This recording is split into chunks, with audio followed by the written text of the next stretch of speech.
Let's talk about Sean O'Malley. I just want to break these dudes down real quick. Even somebody like him, listen to his interviews, and you study these guys and you see where their mindset is and where their holes are going to be. It's like they had asked him, who do you want to? They asked Sean O'Malley, who do you want to fight next? And he's like, I just want to fight. I just want to fight the best strikers. Like, he never mentioned about, I'll take anybody out. I'll take anybody in the top 10 or 15 or whatever. Because in my opinion, he hasn't really beat somebody that's like, okay, man, you're the real deal. Even though he did beat Weiland and he was a contender, but it's been a long time. And he's a young kid that's learning the sport while we're watching him on the UFC. That's what's crazy about him. I mean, you go back to Dana White's Contender show, and he was looser, wilder, fun to watch, but not nearly as sharp. Now he's on a completely different level. Knocking out Wineland like that, faking the uppercut, and then just following over the top with a straight right hand and catching him slipping.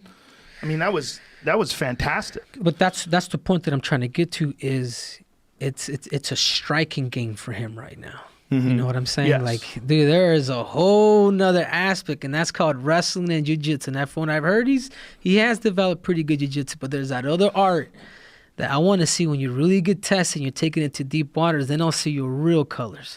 Then I'll be like, okay, man, you are ready to take on anybody in the top 5. I'm going to give you a good example of that. Yair Rodriguez, when he fought Frankie Edgar. That was a good example of that.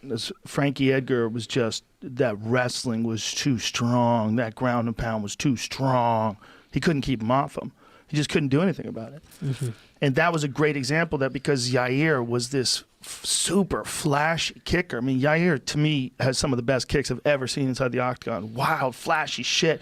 Remember when he threw against BJ, he hit him with a 360 roundhouse kick to the face? Do you remember that? Yeah.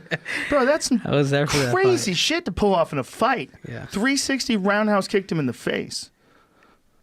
Yair was a beast, and everybody was like really thinking, he's on a short path to the title.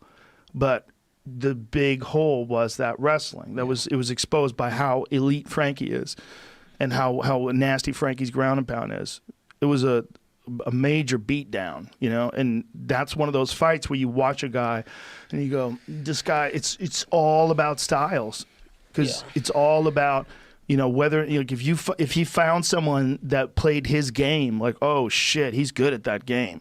But what Frankie did is just completely impose his game, just drag him down and beat him up. And then we don't know what would happen with O'Malley when it comes to that, but I know who he is as a person, and he's working. He's working on everything. That kid he's focused as fuck. He keeps getting better and better and better, like in a trippy way. Like when you saw him come back after 2 years off, 2 years dealing with a bunch of bullshit. I forget what he was suspended for.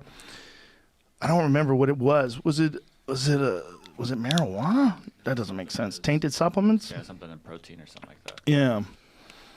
Anyway, I'm interested. I'm interested. It is, and it's making the bantamweight division with guys like that. It's making it exciting.